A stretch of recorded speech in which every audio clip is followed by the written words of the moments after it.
Encerramos o trimestre onde falou sobre as heresias, né? As heresias que voltam com a nova roupagem, a importância. Nós estudamos todo o trimestre e vimos como é importante nós conhecermos a palavra de Deus, né? Nós estudamos sobre a doutrina de Jesus, nós estudamos sobre a doutrina do Espírito Santo, nós estudamos sobre a doutrina do pecado, nós estudamos sobre a doutrina da salvação, tudo no trimestre, aulas totalmente teológicas. Então nós estudamos nesse trimestre.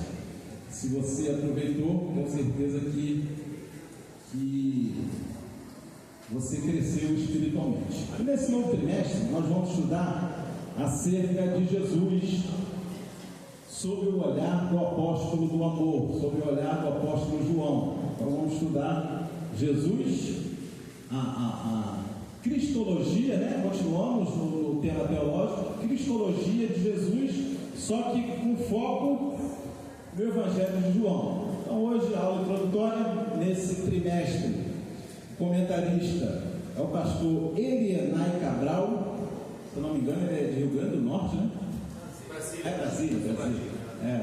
Estou confundindo com outro que eu já ouvi lá em Rio Grande do Norte. E ele é na Cabral, eu já ouvi em Brasília também. Morei em Brasília, eu lembro realmente ele é de Sobradinho.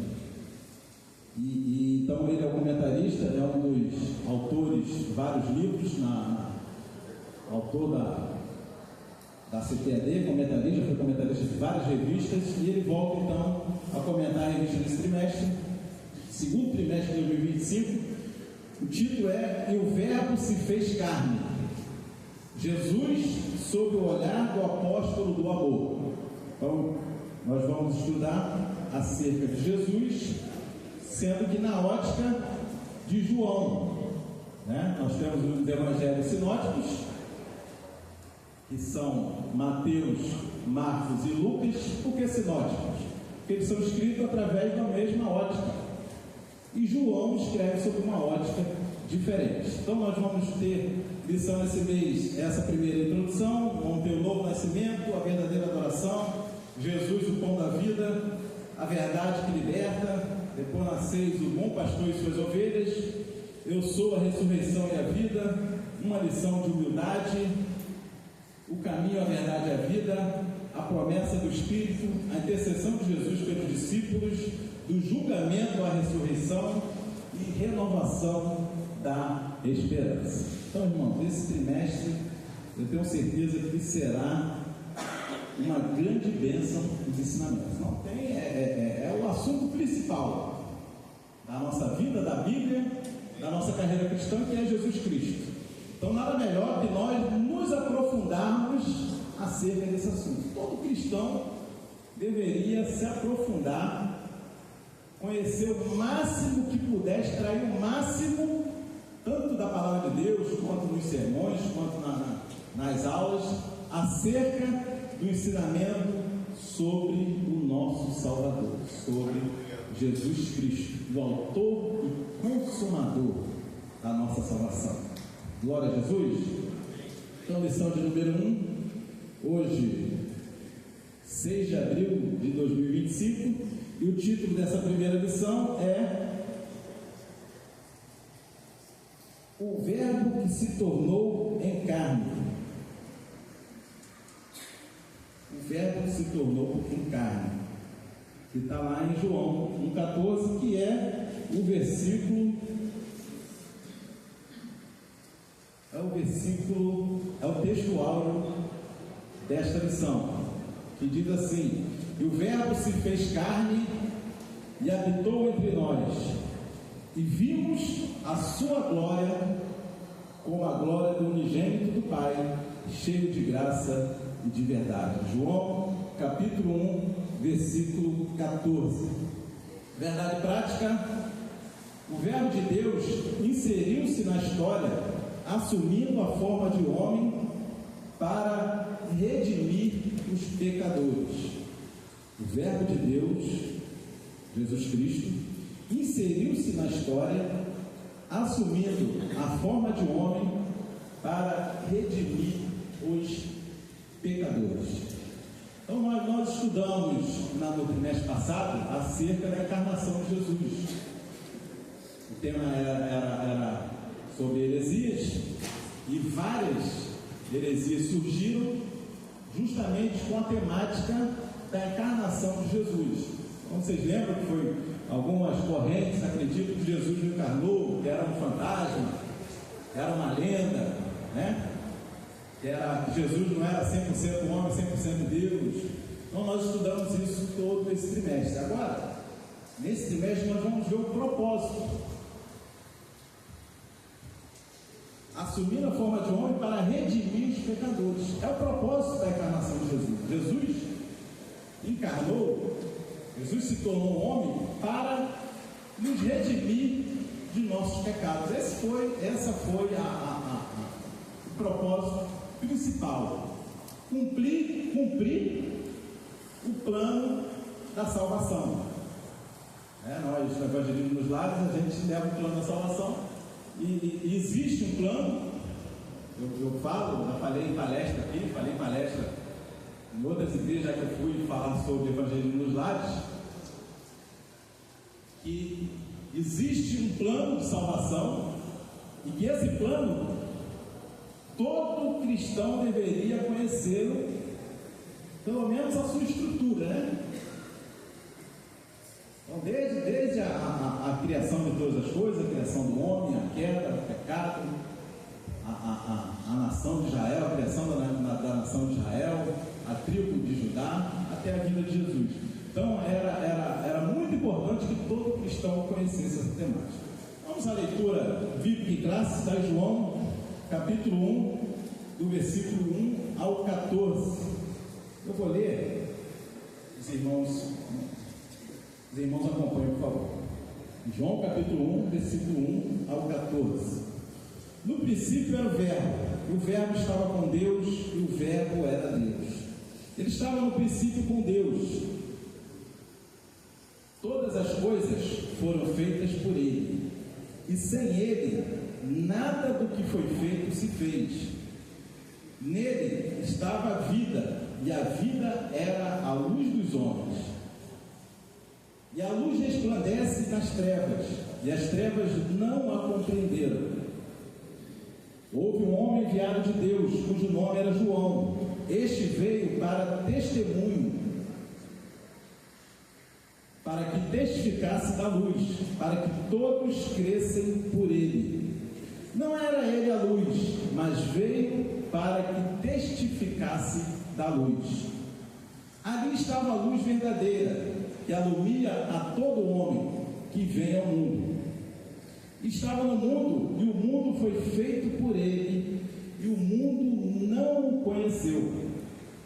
Veio para o que era seu, e os seus não o receberam. Mas a todos quantos o receberam, deu-lhes o poder de serem feitos filhos de Deus, aos que creem no seu nome, os quais não nasceram do sangue, nem da vontade da carne, nem da vontade do varão, mas de Deus. E o Verbo se fez carne e habitou entre nós, e vimos a sua glória como a glória do unigênito do Pai, cheio de graça e de verdade. Então nós vimos nessa leitura bíblica em classe a introdução do Evangelho do apóstolo João, o apóstolo do amor. Então João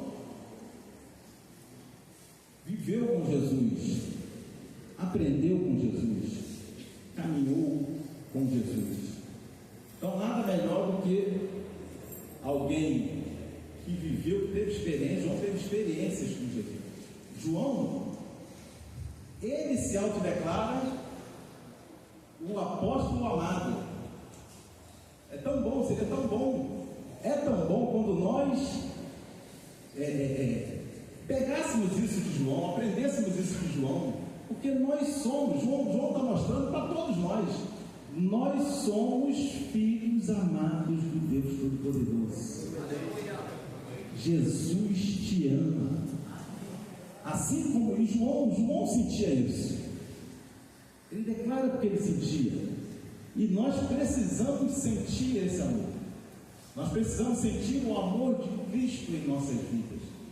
O amor de Deus. João, a gente vai ver que o Evangelho de João, ele é diferente dos outros.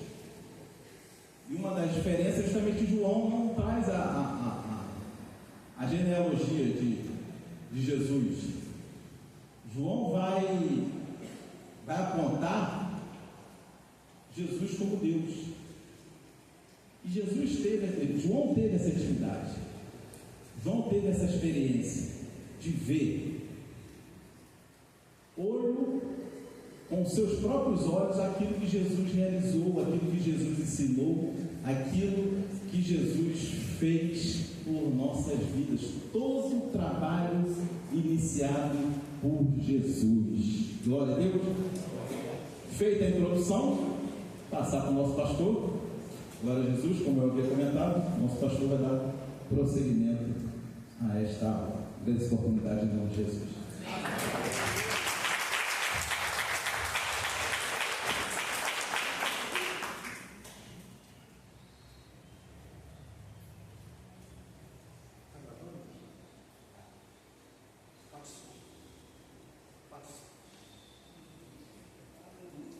Senhor, irmão. Amém. Esporte começa de novo? Não, que isso? Alô, som. Bom, não quer funcionar. Alô, som. Alô. Irmãos, glória a Deus. Agradeço o evangelista Gustavo por ter dado início. Eu vi que não poderia chegar 9h30 começa a aula. Eu sempre oriento a quem está no início que dia de ceia a aula começa às 9h30, como começou, não foi? Não foi? Então eu falei que eles poderiam, vou repetir o que eu já disse na ceia, mais uma ceia. Dia de ceia é oração até 9h30. A aula não começa às 9h, começa às 9h30. Certo? E eu havia pedido ao evangelista Gustavo devido várias coisas que eu estava fazendo, que iria chegar um pouquinho depois. Agradeço por ter começado a aula. Eu ia fazer essa introdução sem gravar, mas não há nada que não possa ser dito. Agradeço aos irmãos varões que compreenderam a importância que era aí na Assembleia de Deus de Nova Iguaçu, uma igreja co-irmã, que completou 46 anos de fundação, e era importante porque era um dia lá, eles dividiram por dia de departamentos, e na sexta-feira era o dia dos varões lá cantarem, e eles queriam muito a cooperação dos nossos varões, né? E eu não mobilizei com um mês de antecedência, não deu, mas foi uma solicitação pastoral. Aí eu até disse, não era possível que mais de 70 homens que temos na igreja, se eu como pastor não pudesse reunir 10. Por isso que eu dei aquela observação que deveria ter feito. Graças a Deus, Deus teve misericórdia e apareceram lá 11 pessoas, comigo 12. Mas eu peço que o pastor não tenha tanta dificuldade quando fizer uma solicitação. É o direito dele fazer solicitações. Ele tem esse direito, irmãos? Amém. O direito. E agradeço a Deus pelas irmãs que cooperaram com o café das esposas de ministro. Esposas de ministro da DCM não puderam ir. Só tinha Raquel, esposa de ministro. Mas Deus foi tão bom que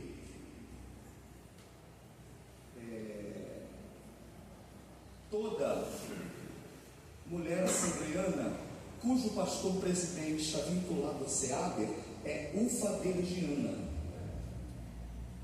UFADERJ. A UFADERJ existiu até antes da UNEMADER. Não é isso? O UFADERJ existiu há mais tempo. A UNEMADER é um departamento novo. E a coordenadora regional, isso eu ia falar antes de começar a aula, mas o Gustavo fez muito bem de começar a aula. A coordenadora regional Raquel Souza da Silva, independente de ser minha esposa, é uma excelente líder. E ela está fazendo uma gestão que é única de todas as sementes regionais da SEAD. Isso é fato. A Marta Marinho, esposa do presidente da SEAD, foi ontem. E um dia antes, por vontade própria, fiz contato com a Kel, conversou com a Kel, coisa que ela faz com pouca gente, conversa de 1 hora. E onde eu quero chegar? As ufadergianas da UFADEM honraram a Raquel. No meio daquela chuva, foi lindo ver. No meio daquela chuva, da dúvida se teria ou não. Foi uma Kombi que vocês levaram? Foi a Kombi? Van. Foi mais de 10 irmãs, não foi não? 17 irmãs da UFADEM. Teve carro no marido José. Foi coroa na cabeça da Raquel. Não coroa para ela. Tipo assim, honraram ela, entenderam? Honraram a Raquel. E ela merecia. Minha esposa merece. Vocês acham que minha esposa merece? Primeiro que me atura.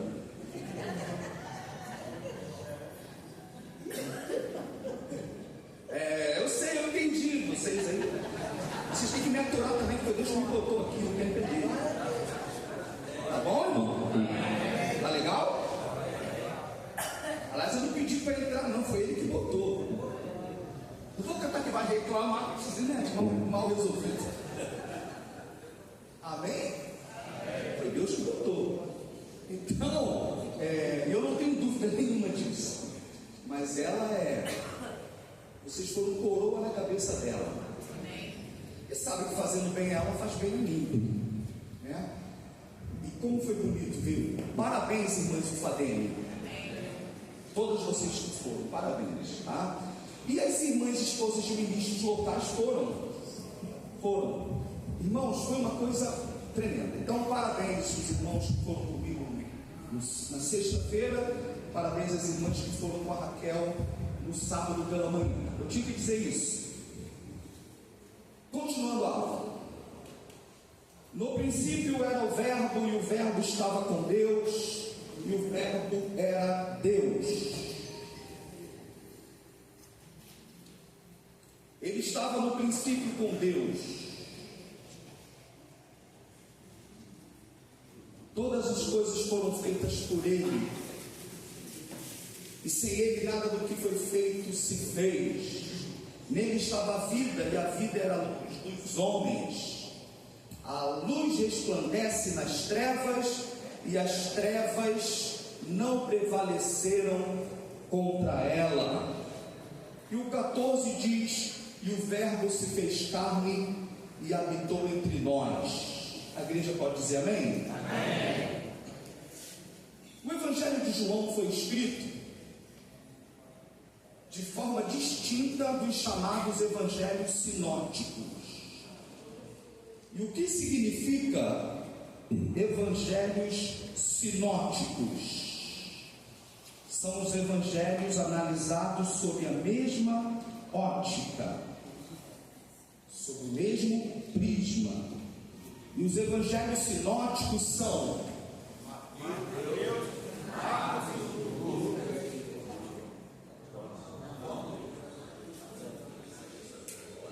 Evangelhos sinóticos são os evangelhos analisados sob a mesma ótica, escritos perto do recorte temporal todo. São 3 dos 4 evangelhos. Isso aqui é importante na aula introdutória sobre João. A gente está analisando o evangelho de João. Tem que botar João no contexto dos 4 também. É ou não é, irmão? Botar João no contexto dos 4. Então, eu peço que os irmãos estejam no salão, qualquer coisa menos importante do que está aqui agora. A menos professoras de criança. Adolescentes estão aqui, não é isso? Jovens também. E os seus professores. Então, irmãos, dos 4 evangelhos, 3 são sinóticos: Mateus, Marcos e Lucas. Esses 3 evangelhos foram escritos antes da destruição do templo, por volta do ano 70 depois de Cristo. O próprio contexto histórico interferiu no propósito da escrita. Isso não diminui a canonicidade do livro, não quer dizer que ele tem menos teor canônico por causa disso, mas Deus sempre se valeu do contexto histórico em que os escritores escreveram, para dentro disso fazer com que o escrito tenha o seu teor canônico. Nós cremos na inspiração plenária e verbal das escrituras, ou seja, toda a escritura é divinamente inspirada. João escreveu o seu evangelho depois do ano 90, entre 80 e 90, perto de 90, o imperador era o imperador Domiciano, foi o perseguidor da igreja. João sabia que havia uma heresia parecida com o gnosticismo, já com teor de gnosticismo, um contexto greco-romano, que negava a divindade de Jesus e negava a humanidade de Jesus. João já sabe este contexto. Tanto que na sua epístola, todo espírito que nega que Jesus veio em carne, não é isso? O que era desde a eternidade, o que era desde o princípio, esse princípio é eternidade, não é princípio criação não, tá? O que era desde o princípio, desde a eternidade, o que os nossos olhos viram, está lá na epístola, e as nossas mãos apalparam a respeito do verbo da vida. Sabe o que João está dizendo?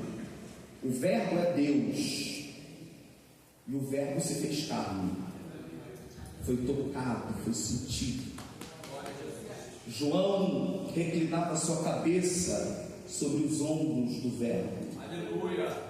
Então, é correto dizer que o evangelho de João prioriza a divindade, mas também demonstra a sua humanidade, até porque ele está combatendo heresias que negavam as duas coisas, heresias que negavam a plena divindade do verbo e heresias que negavam a plena humanidade do verbo. Então não foi à toa que ele escreveu o verbo era Deus, e não foi à toa que ele escreveu no 14 e o verbo se fez carne.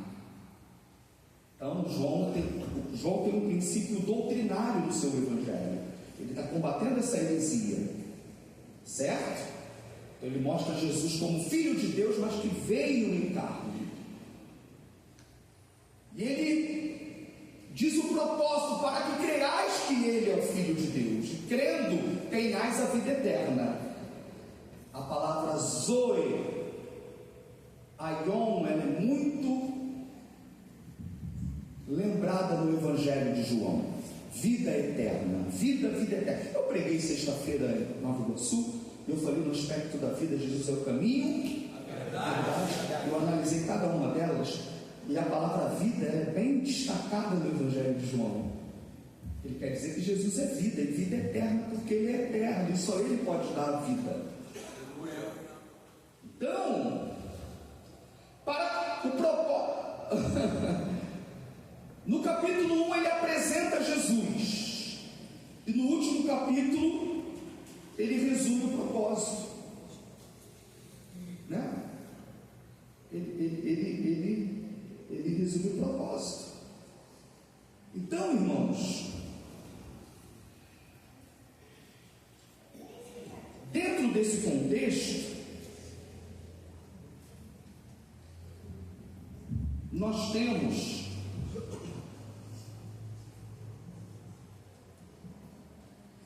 a apresentação desse princípio. No princípio era o Verbo, e o Verbo estava com Deus, e o Verbo era Deus. A palavra princípio aqui é arque, ela é a tradução da palavra bereshit, que é a palavra usada em Gênesis. É claro que João pensa em Gênesis 1, princípio. João 1 começa, no princípio criou Deus, não é? E ele começa o seu evangelho, no princípio era o Verbo. Mas, irmãos, o contexto do princípio aí não é criação, não é relatar criação. E João só está querendo dizer que o Verbo existia, com redundância, né? Antes da criação do mundo, é isso que ele quer dizer. O Verbo já estava, amém? O Verbo não foi criado, o Verbo é. É isso que João quer dizer. No princípio era o Verbo.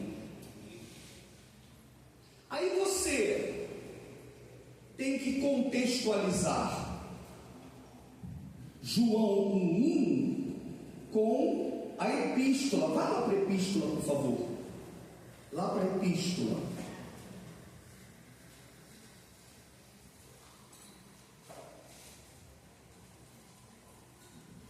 O 1, epístola é carta, no finalzinho.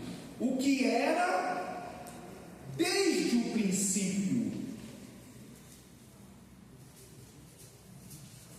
Ou seja, e essa palavra era, em, né? Denota existência absoluta.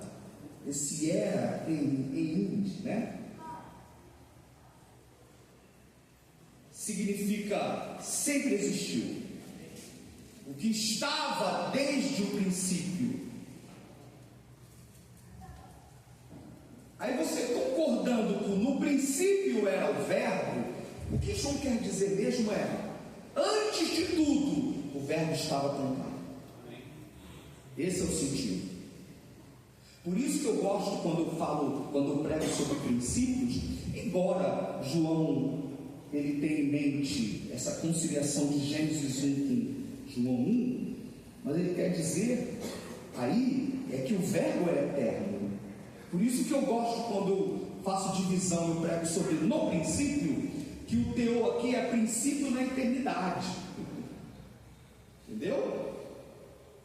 É claro, princípio é princípio ainda, mas o que João quer dizer aqui, na eternidade o Verbo estava com Deus, amém? É isso que ele quer dizer.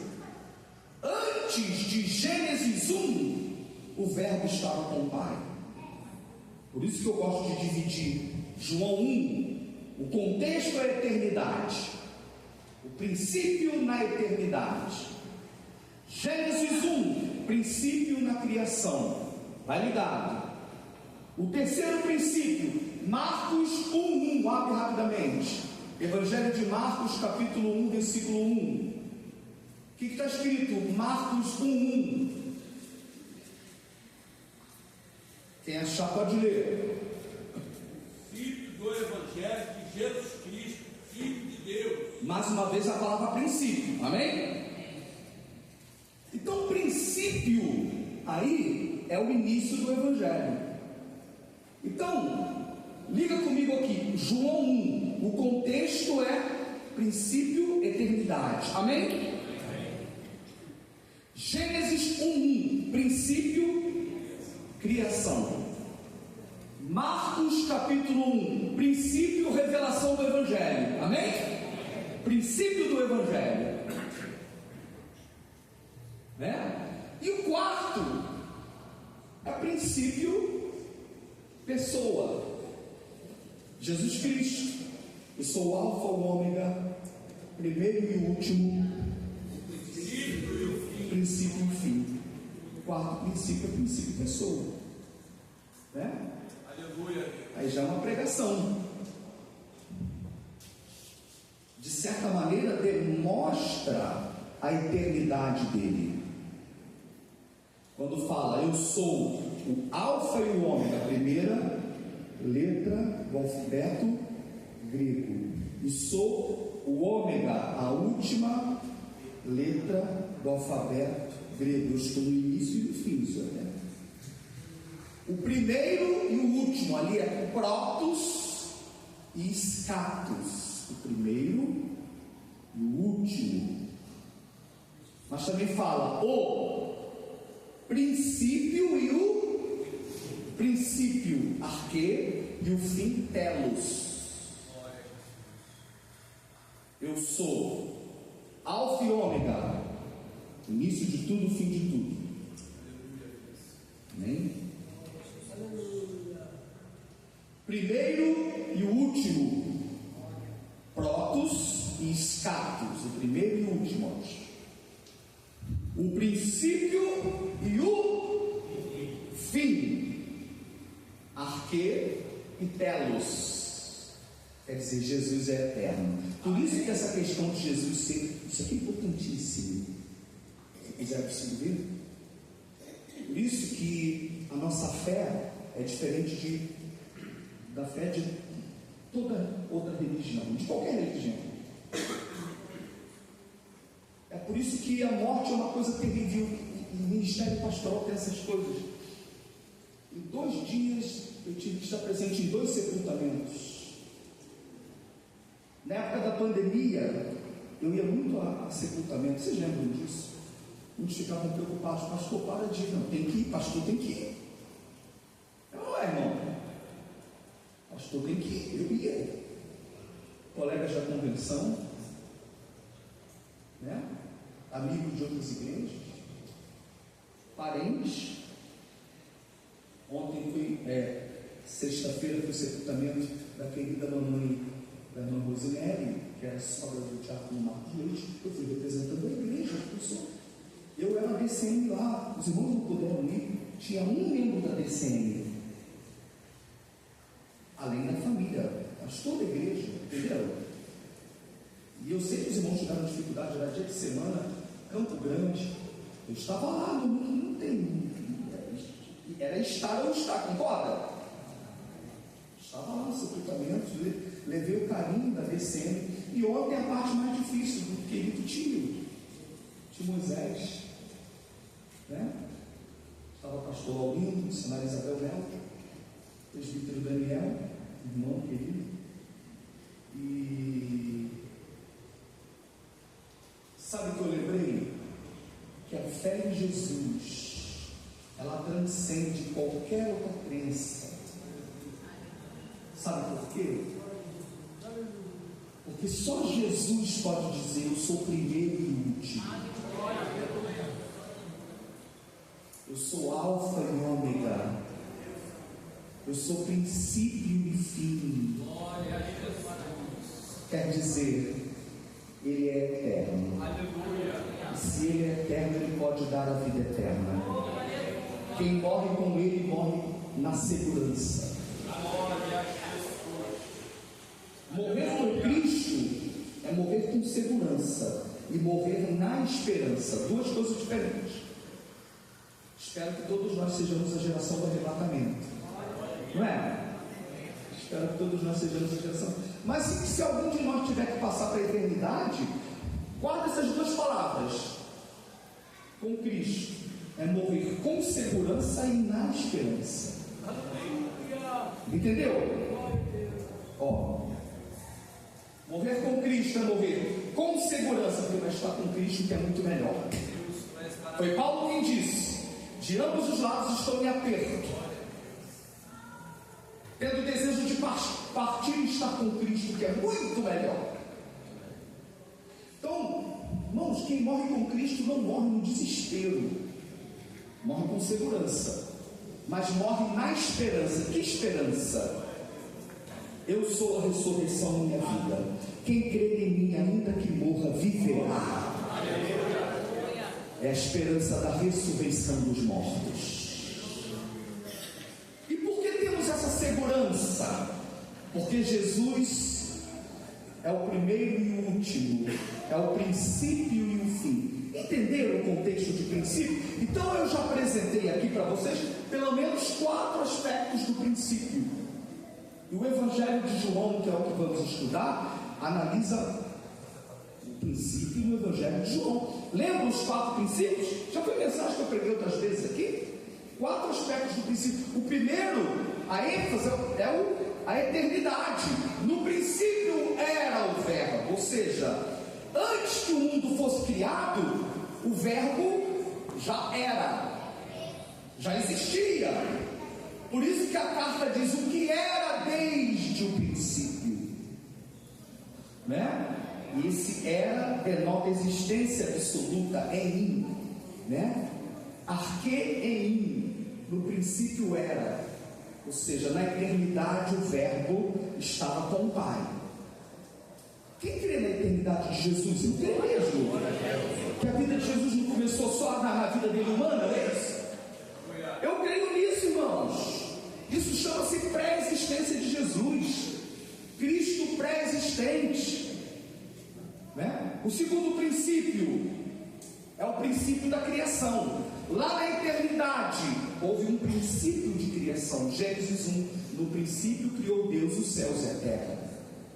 Nesse princípio, quando Deus o Pai criou, o verbo já estava com o Pai. É isso que João quer dizer, o verbo já estava com o Pai, criou todas as coisas com o Pai. Quem leu a lição de hoje? Dentre tantos adjetivos, João apresenta Jesus como o verbo, ou a palavra. E a expressão grega, vocês sabem aí, que ela é muito comentada, é logos.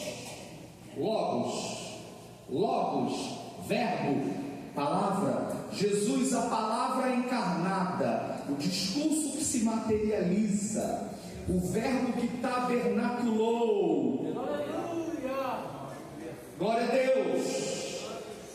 Então, Jesus, o verbo da criação, a palavra da criação. Por isso que eu gosto de Gênesis 1:3. Aliás, eu falo sempre, e eu disse isso no início da revista passada. Você só precisa dos 3 primeiros versículos da Bíblia para crer na doutrina da Santíssima Trindade. A Bíblia já começa mostrando Trindade, logo nos 3. Lê os 3 primeiros, já tem Trindade. No princípio criou Deus os céus e a terra. Elohim, embora Elohim seja plural majestático e infere o conceito do Deus plural único, mas tudo bem, normalmente é uma referência ao Pai. No princípio criou Deus os céus e a terra, você pode referir-se ao Pai. E o versículo 2 diz: e o Espírito de Deus se movia sobre a face das águas.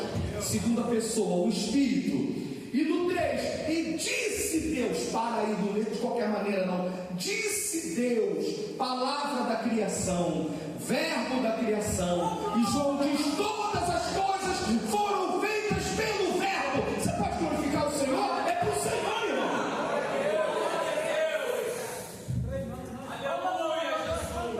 Como é que tem gente que não crê na Trindade? Você só lê 3 versículos da Bíblia, já tem Trindade. No princípio criou Deus, o Pai, e o Espírito de Deus, Espírito Santo. Disse Deus, verbo, palavra, verbo da criação. Aleluia! Isso é maravilhoso. Então João está dizendo que o verbo é eterno. Isso é primordial. Já estou concluindo aqui, vamos para a ceia. Isso é primordial para o início deste trimestre. Jesus é o verbo, Jesus é o Filho de Deus. Propósito central, sim. João mostra a humanidade de Jesus, é verdade, em detalhes, até porque logo no primeiro capítulo ele fala: o verbo se fez carne. E João está combatendo a heresia que negava tanto a divindade como a humanidade. Mas o eixo central é mostrar que Jesus é o Filho de Deus. E a expressão o Filho de Deus significa o Deus Filho. É diferente de todos os outros filhos. O Filho de Deus é o Deus Filho. Aleluia! A segunda pessoa da Santíssima Trindade. E nós cremos nessa mensagem. E o Deus Filho criou com o Pai. Então, e eu disse aqui na lição da revista passada que João 1:1, ele desfaz o conceito de que o pai e o filho sejam a mesma pessoa, como é querido hoje em dia, hereticamente. Creem que o pai virou o filho, né? Não é isso que ele está. Eu já falei isso aqui e vou repetir porque está na lição de hoje, né? Quando ele diz: e o verbo estava com Deus, a palavra grega é pros, quer dizer em posição de intimidade. Mas o pai não era o verbo não era o pai. O pai é o pai e o pai é Deus. O verbo é o verbo e o verbo é Deus. O pai não é o verbo não é o pai é Deus e o verbo é Deus. Mas não são, é um só Deus em pessoas distintas. Um só Deus em pessoas distintas, na pessoa do pai e na pessoa do filho. Então quando ele fala, o verbo estava com Deus, quer dizer, o verbo não é o pai, mas ele diz, e o verbo era Deus. O pai é Deus e o verbo é Deus. E o verbo criou todas as coisas junto com o pai. Por isso que ele fala, ele estava no princípio com Deus. Todas as coisas foram feitas por intermédio dele. Dele quem? O verbo. E sem ele nada do que foi feito se fez. Entendeu? Todas as coisas foram feitas por meio do verbo. Sem o verbo, nada do que foi feito se fez. O mundo espiritual só existiu, os anjos só existiram porque o verbo criou com o Pai. Então, essa batalha espiritual entre Jesus e Satanás não é equipotencial, não. Aquela vitória no segundo tempo na prorrogação. Não, irmãos. Só a palavra do Senhor já destrói. Glória a Deus. Vence com a espada que sai da sua boca. Como disse um pastor uma vez, para o início do milênio, que é um reino literal que vai acontecer, não sou milenista, sou pré-milenista, né? O Senhor Jesus só vai dar ordem a um anjo para prender Satanás. Prende lá ele. É o que está escrito, irmãos. O anjo vai prender Satanás por 1000 anos. Jesus vai dar ordem ao anjo e o anjo vai prender Satanás. Pum. E se Jesus falasse, seja preso, Satanás é pum. Nosso Jesus é infinitamente mais poderoso. Você glorifica Jesus por isso? Diga ao seu irmão, se puder e quiser, esse é o nosso Jesus. Fala. Não é? Vai mandar um anjo e o diabo vai ser preso. Glória a Deus. Glória a Deus. Glória a Jesus. Esse é o poder de Jesus, o verbo eterno. E no capítulo 1, já encerrando, a luz resplandece nas trevas, e as trevas não prevaleceram contra ela. É o princípio da distinção entre luz e trevas. Por isso que o versículo 9 diz, pois a verdadeira luz que alumia todo homem estava chegando ao mundo. Glória a Deus. Jesus, luz, diabo e pecado, trevas. Mais uma vez, não é uma guerra equipotencial, porque a luz resplandece sobre as trevas. A luz sempre resplandece sobre as trevas. Mesmo que quem esteja nas trevas tenha temporariamente um suposto poder sobre ela, mas é sempre a luz que resplandece. Vou dizer isso, por exemplo, aparentemente as trevas ganhou quando João Batista foi aprisionado, sua cabeça decepada, não foi aparentemente? O rei pensou, eu venci. Não, a luz que prevaleceu, a cabeça de João Batista era testemunha de que a luz prevalece, de que ele cumpriu o seu ministério. Como eu preguei sexta-feira,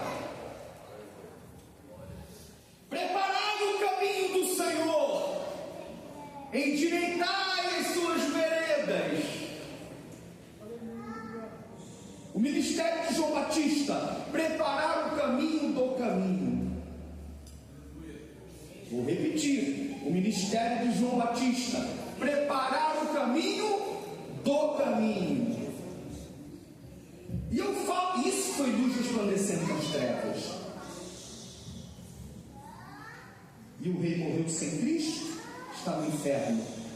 E João Batista será ressuscitado quando o seu ministério. E eu falei sexta-feira, quem estava lá lembra e ouviu, que isso é uma outra pregação, já estou falando uma segunda pregação aqui hoje, a dos princípios.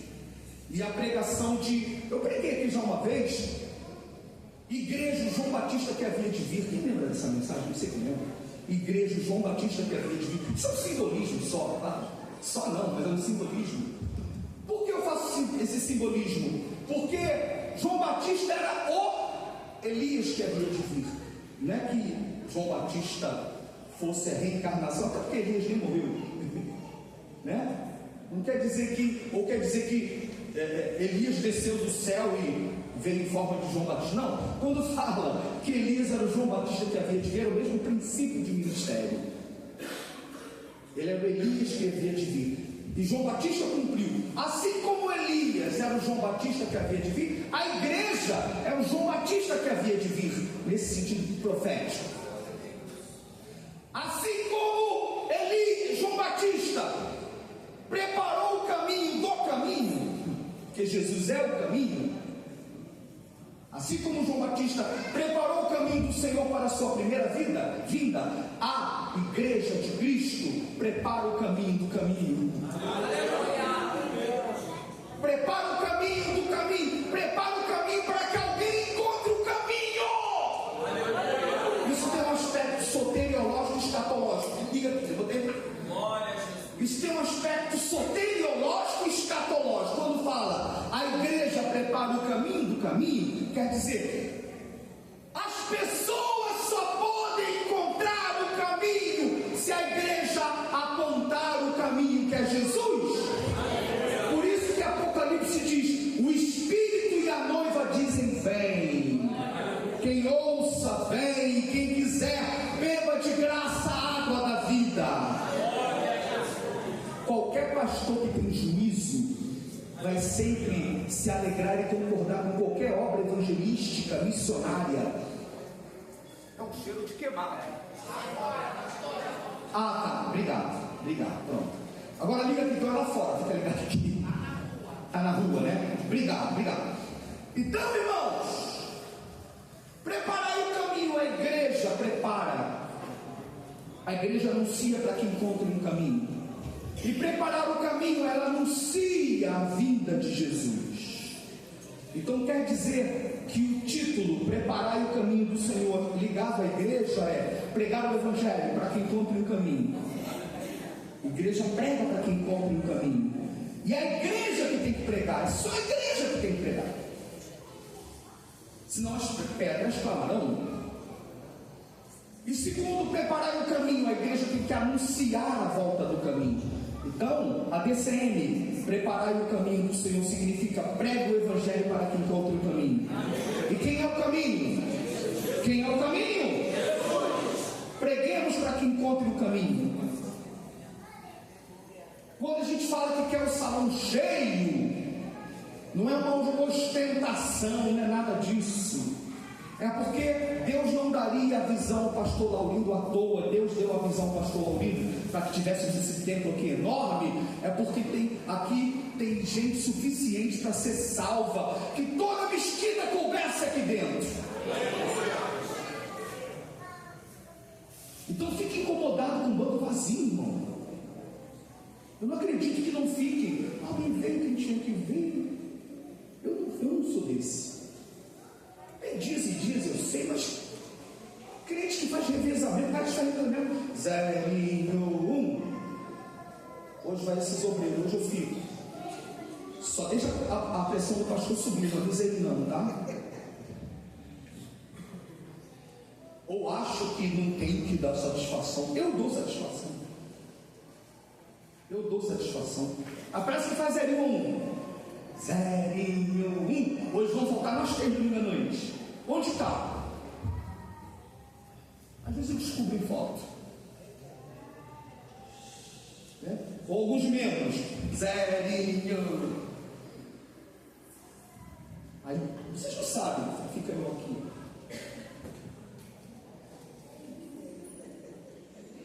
Nem eu não, porque sou eu, todo pastor fica assim, sabe? Todo pastor fica assim. Eu penso assim, poxa, nem domingo. Irmãos, a sua presença já evangeliza. Eu sou do tipo, bato o cartão de manhã, não preciso vir à noite, irmão. Com todo o amor que eu tenho a todas as igrejas, meus irmãos, aqui é a Assembleia de Deus. A Assembleia de Deus é de manhã e de noite. E a Assembleia de Deus mais raiz era de manhã, de tarde, de noite. Quem lembra disso? Não era assim? A gente chegava depois, à noite. Vai cantar. Não era. Aí os diabólicos, que não vão nunca à igreja, tem que ficar indo à igreja são os nossos. Não houve esses diabólicos, não. Quem que vai à igreja assim, né? Vai chegar feliz, cansado, mas feliz. Voltava a olhar isso, década de 70, década de 80. Ele não pede para falar, não. Mas o meu domingo já começava antes da EBD, no ensaio da banda. Não era nem a orquestra, era a banda.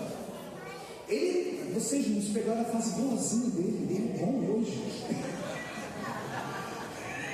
Vocês não pegaram o Elias vibradorzão, né? Tô estimulando, hein? Chamada. E eu lá com clarinete. Não era isso mais? Antes da EBD, não sei se mudou o horário depois, mas eu lembro. Antes da EBD, ensaio da banda. Não é música antiga dele, né, irmão? A banda, e outra coisa, a banda toda estava lá. Oi? É o Jorginho do Pistão. Irmãos, a banda toda lá, sabe o que é isso toda? E eu lá no clarinete. Vontade eu tenho, eu não tenho mais embocadura. Né? 9 a 11 escola dominical. 3 horas ar livre. Todo domingo tinha livre. O ensaio depois do EBD, Grupo Atalaia, que o nome foi sugerido por mim, lembra até hoje? À noite, culto, todo mundo lá. Né? Hoje, irmãos, acho que bate de manhã o cartão plaque. Não, a praia não cresceu assim, não. É claro, tem gente que tem cuidando de quem está doente, né?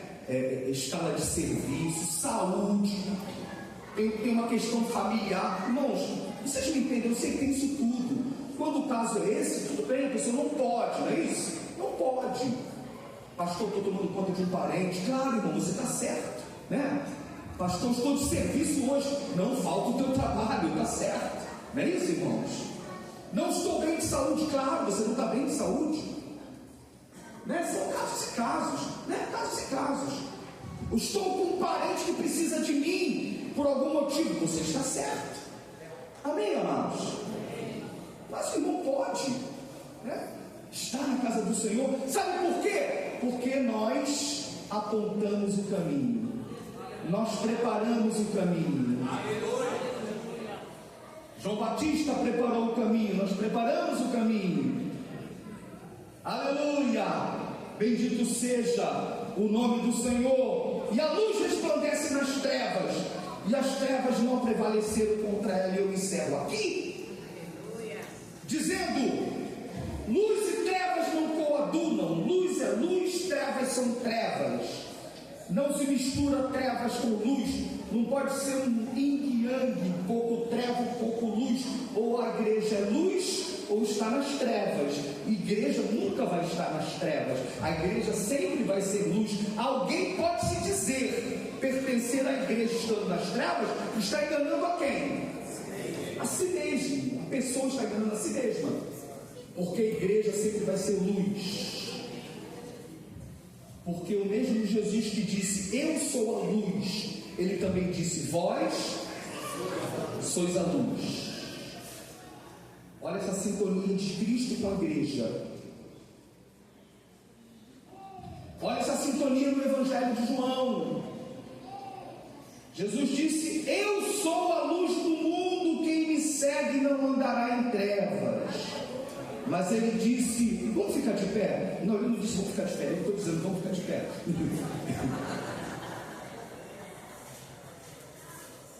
Jesus disse: eu sou a luz do mundo. Vamos lembrar isso. João 8,12, quem pode ler?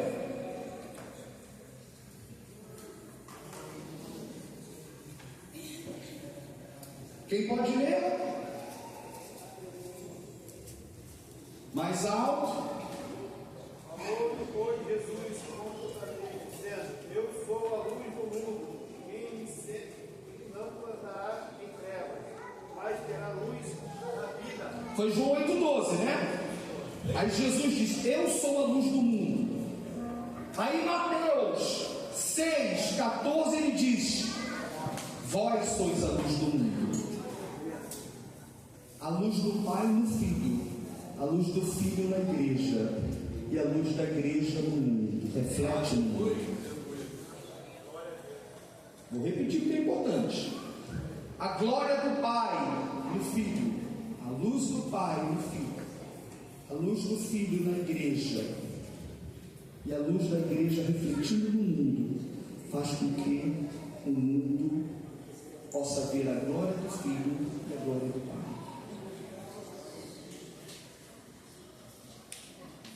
A igreja reflete a luz de Cristo no mundo. Quer dizer que a igreja jamais pode compactuar com o pecado. Deve amar o pecador, mas jamais compactuar com o pecado. Pecado é pecado. E a igreja não pode chamar pecado de outra coisa senão pecado. Aquilo que a palavra de Deus não concorda é pecado. Vai continuar sendo pecado. E na BCM é assim que vai ser. Queremos todas as pessoas aqui, porque todas são alvos do amor de Deus. Temos que pregar o amor de Deus. Amar, amar e amar. Mas pegar o microfone, cantar, liderar, quem está na luz. Quem não está na luz tem que sentar, ser amado e abraçado e querido. E querido. E temos que ser canal de tal maneira para que também venha para a luz. A igreja pode dizer amém? Amém? Deus abençoe em nome de Jesus. Senhor, a tua palavra foi ministrada, ela é luz e sal. Ela é lâmpada. A tua palavra é lâmpada para os nossos pés e luz para o nosso caminho. Pai amado, que os nossos corações estejam atentos e preparados para receber a tua palavra e viver por ela. Importa que o teu nome seja glorificado em nosso meio, para a honra e glória do nome de Jesus. Oramos em nome de Jesus. Amém. Amém. Você pode aplaudir ao Senhor e glorificar o seu nome. Alguém pode oração, por favor. Eu peço que presbíteros, pastores e evangelistas